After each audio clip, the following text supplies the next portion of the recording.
Okay, let's talk about forgetting, when our memory fails us. And realize this. If you go back to the three basic processes of memory, you got the encoding, the process, and storage and retrieval, right? At each of these three stages, you can have a problem. You can have an encoding failure, where the information is not properly processed when you first encounter the information, so you're not learning it very well. You can have a storage problem.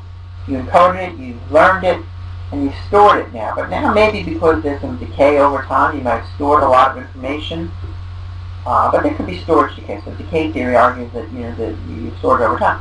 You might also have brain injuries, which could essentially erase certain types of memory that you have. And there you have a storage problem too, because now your brain is really unable to, or maybe has lost its ability to store certain kinds of information, or information you've already stored is gone for good. There's where you have a storage problem. You might also have a retrieval problem. You've encoded the material, you've stored it, but now when it comes to bringing the material out to retrieve it, maybe now you are forgetting it. Maybe, for example, you've got interference, which could mean that some information is interfering with the information you need in various ways.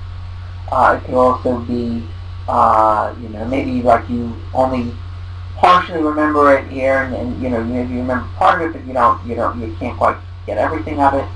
So again, there's another retrieval problem.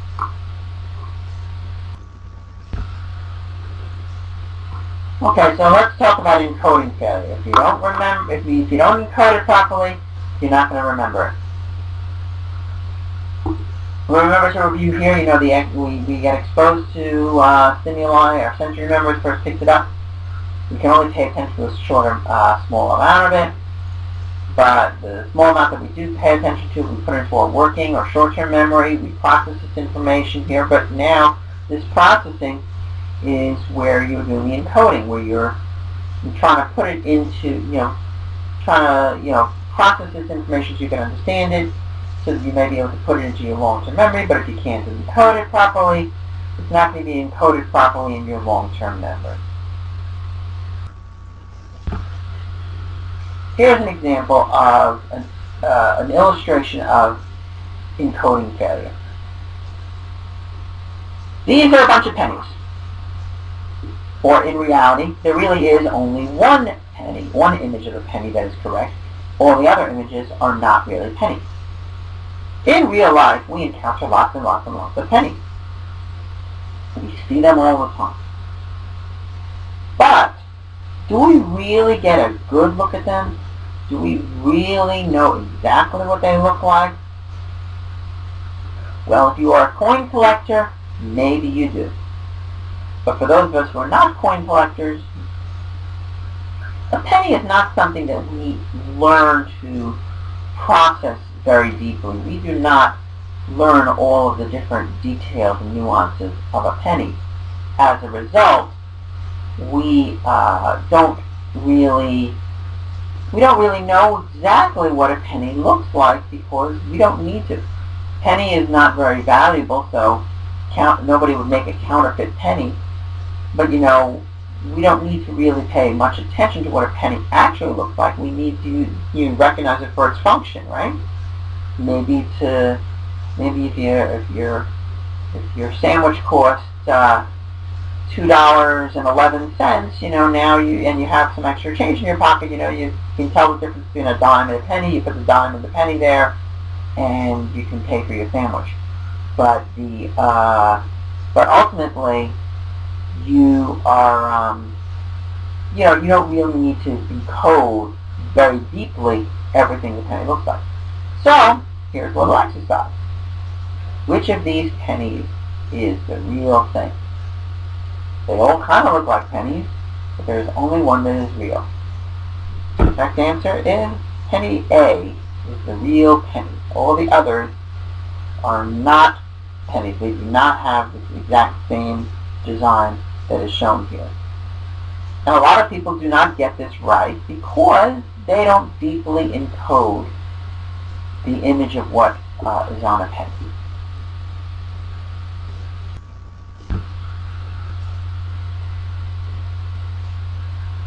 Let's talk about interference theory. Let's talk about two types of interference: proactive interference and retroactive interference. This is where the individual learns different things, and they need to be able to retrieve one of those things. And when they're trying to retrieve one of those things, the other thing that they learned is interfering with your ability to remember what it is you want. With proactive interference, old information interferes with the retrieval of new information. In retroactive interference, the new information interferes with the retrieval of the old information. So let's take a look here. Let's say you're learning psychology and you're learning biology. If you need to take a psychology test, you might first, maybe you've got both, a psychology test and a biology test. You might study for the biology test, and then study for the psychology test, and then take the psychology test. In this case now, you might answer some questions on your psychology test that were really from the biology, and you're interfering with your retrieval of the information for psychology. The biology, which is the old information, is interfering with the new information. Now what happens if you study for the psychology test first, and then study for the biology test, then take your psychology test? Now the new information is getting in the way of the old information. You're trying to remember the old information, what you studied first, but the new information, what you're studying afterwards, is interfering with the old information. So here is an example of old information interfering with new information. Let's say you just moved into, let's say you have you just got a new boyfriend, and your new boyfriend has you have the new boyfriend phone number, but you had just broken up fairly recently with your old boyfriend. Well, you go ahead and you want to call your boyfriend. You might accidentally call your old boyfriend. You might actually dial your old boyfriend's number. And why is that? You are remembering your old boyfriend's number, and it's interfering with your memory of your new boyfriend's number. The old boyfriend's number you've got, maybe you've been going out with that old boyfriend for 2 years, and you've got that phone number down pat in your memory. Meanwhile, your new boyfriend, who you've only been with for 2 weeks, you're trying to call him. My goodness, whoops, you called your old boyfriend, because the new information, it's hard to remember the new information, the new phone number, because the old phone number is still on your mind. So, this is an example of proactive interference. Retroactive interference occurs when you're trying to remember old information, and the new information is getting in the way. It's the opposite. And this often happens when maybe you're filling out a job application or something, or maybe you're doing a background check or something, and they'll ask you for your last 3 addresses within the last 5 years. Okay?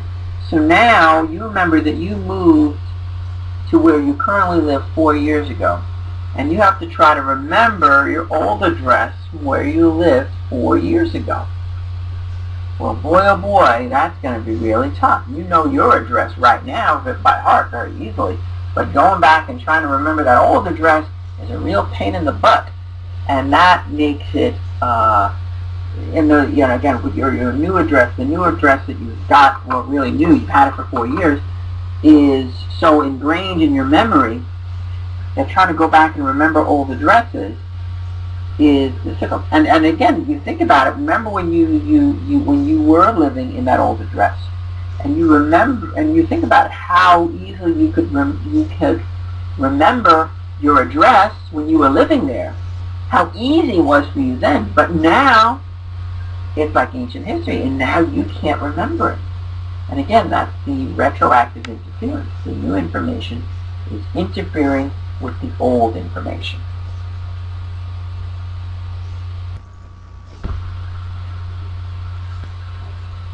Okay, one of the issues also with memory is that your storage of memory, it can decay over time.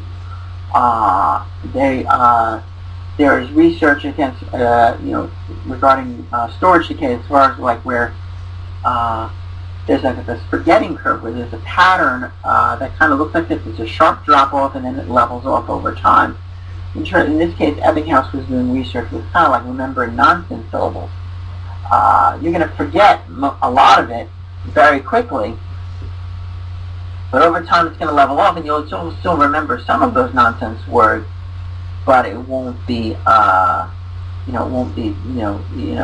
never completely disappear, but it's going to level off. And the pattern actually is similar to what you'd see in a Spanish class. You take a Spanish class and you're learning Spanish in high school, and then see how unless you are, again, for people who are not using Spanish every day, how long it takes for that Spanish to drop, it follows the same pattern. Very quickly there's a big drop in your memory of Spanish, but it kind of levels off over time. As an example of this is I took Spanish in high school, and that was many years ago. But now I still know some Spanish, but I lost most of it very quickly after taking Spanish class. So the pattern applies to me as well. And again, this is what Barak found in 1984. Over the first 3 years, there's a sharp drop-off in retaining Spanish, and then it just kind of levels off. So I still know, even let's say 20 plus years after taking my last Spanish class, that I still retain some of it, but most of it is gone.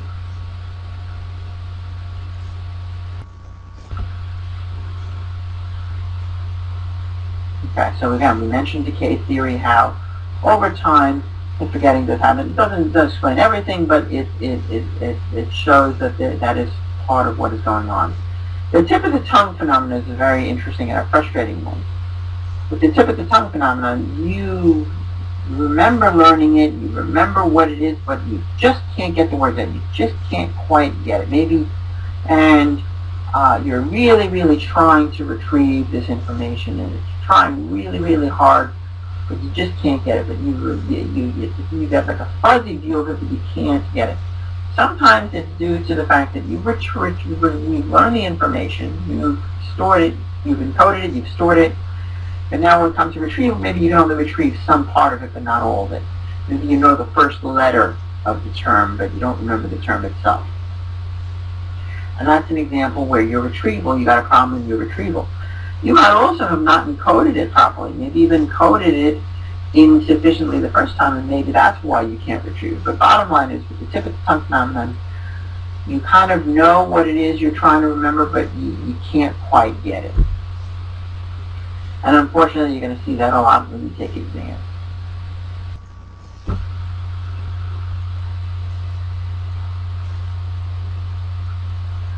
A very interesting case of memory failure is the case of Henry M. Actually, Henry M., I think his full name has been revealed to the public now, but I don't remember exactly what it is. But what happened was, he had surgery for treating epileptic seizures, brain surgery. And what happened in the surgery, they damaged his, or took out his hippocampus, which is which is a brain structure in the limbic system. It's very important in certain kinds of memory. Well, after the surgery, the seizures, the good news is the seizures were gone. The bad news was that he remembered everything before the operation, but afterwards he could not create any new memories. Anything that he learned after the surgery was forgotten. and this is called anterograde amnesia. If you go and click on the link here on the slide, up here about Henry M., it shows an interview with a doctor who studied Henry M. It also has some sound clips of him speaking. So it's very interesting. I recommend that you click on it and listen to it. With retrograde amnesia, you might have a loss of memory from prior to an accident. You might be involved in a very serious car accident, and you might remember this car accident might have happened an hour after you got into the car. But you might actually have not only after you recover from the accident, you might actually not even remember getting into the car. Not only do you not remember having the accident, but you don't even remember getting into the car. Or you might have remembered getting into the car and then nothing else afterwards. So retrograde amnesia is kind of a loss of memory from some period of time before the accident occurs, before the injury.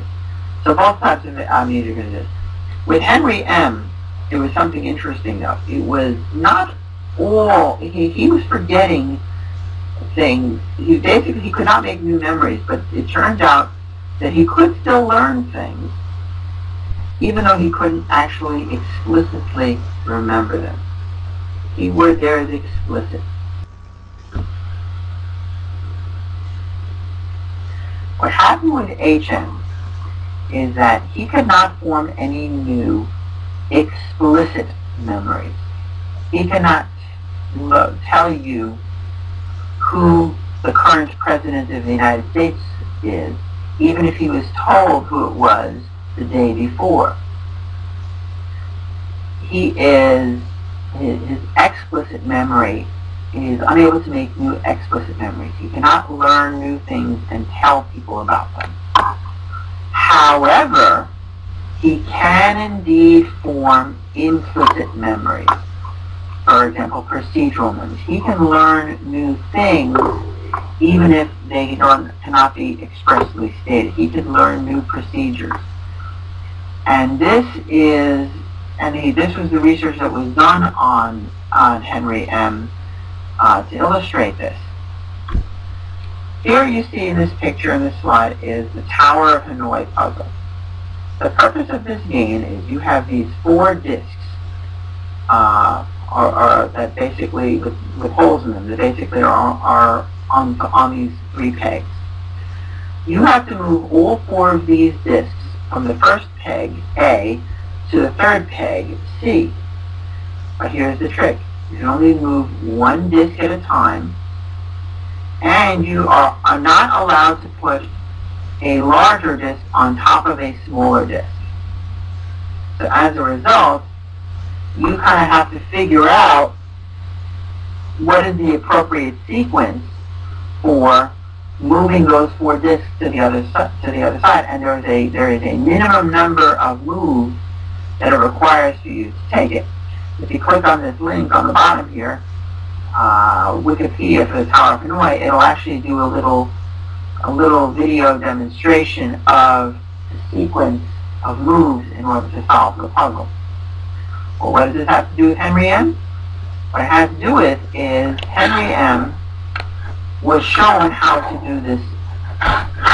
And he did it repeatedly. He was shown how to do it, and he was given the task to do the movement. He was able to do it. And once learning, he was able to do it. Here's the catch. When they were to show him this puzzle next day or 2 days later, he would not remember ever seeing it. Because again, he does not have any, he cannot form any new explicit memories. So the event of him learning the Tower of Hanoi puzzle, he does not have that memory. He cannot remember it, he cannot state it. It is an explicit memory specifically it's an episodic memory, and he doesn't remember it. But he can do the Tower of Hanoi puzzle, and he can do it in 1 shot now. because he's already learned it. He's got the implicit memory. There's nothing wrong with his implicit memory.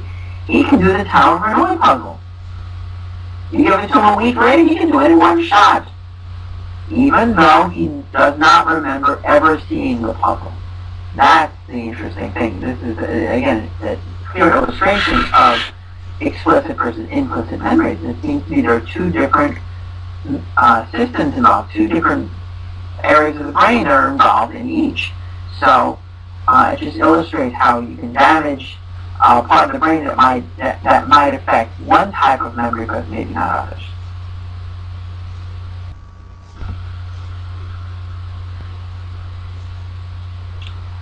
Okay, now what I'd like you to do, and regarding memories, I'd like you to learn from the lessons you learned from this chapter, and try to use that information for effective studying. So here are some of the study tips that will help you in terms of improving your memory. You want to give undivided attention. Realize we are all multitaskers here, doing multiple things at once, but we do a much better job when it comes to studying, for example, of giving undivided attention. Don't try to be doing two things at once. Focus your attention on one thing at a time. And this is where you're going to get the most, this is where you're going to be most effective. You want to process the information deeply. Just remembering a bunch of definitions is not going to cut it. You need to kind of understand, you need to be able to comprehend, you need to be able to put what you learn into situations to be able to see how it's applied. You want to make associations.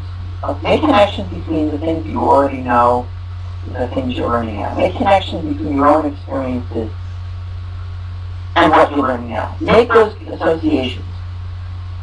And you know what? We've already learned about why that's important, because you have these different retrieval cues that can then trigger a particular kind of memory. You're forming this network of associations. If one pathway is closed off, you can find the information from another pathway. Make multiple associations. Use visual imagery to try to illustrate the concept you're dealing with. You know, an abstract concept with a definition is not going to be very helpful unless you can perhaps visualize a situation where it can come into play. Try to do this all the time. You want to encode early, you want to encode often, you want to be able to making sure that you are encoding information as deeply as possible, doing it, and again, keeping on learning material using the appropriate encoding.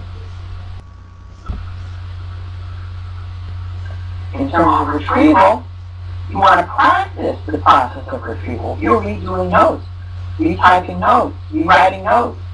It is an act of retrieving the information. Again, you're getting the practice of retrieving information from your long-term memory. Therefore, you don't have to do it once, you do it twice, you do it 3 times. When it comes to exam time, you already know how to retrieve the information. Talk to other people about what you've learned. Psychology is great for that. You could talk to your family members, and you could talk to them and tell them about what you learned. And a lot of it they'll probably find interesting. You want to test yourself, give yourself test questions, ask yourself questions and answer them well. And finally, you want to be able to take care of your health and rest well and eat well. Don't put yourself in a circumstance where you have to cram for an exam, because that's going to disrupt your sleep, make you stress, and so on.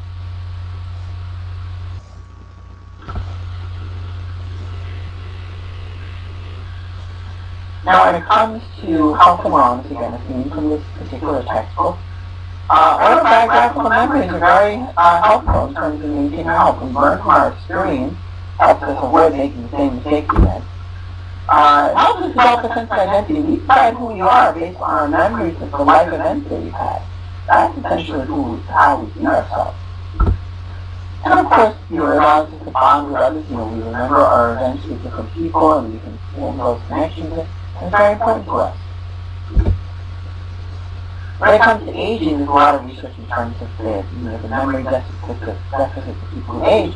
More importantly, we like to also learn about the people who can age and their memory actually can be really strong. And there's a lot of research on ways in which we can improve our memory. One of the ways is keeping ourselves active, not just physically, but mental activity. Playing chess is a good way of keeping mentally active, but also physically. Getting physical exercise, getting mental exercise, all of those things are very helpful in maintaining your memory as you age. So, keep that up as you grow older.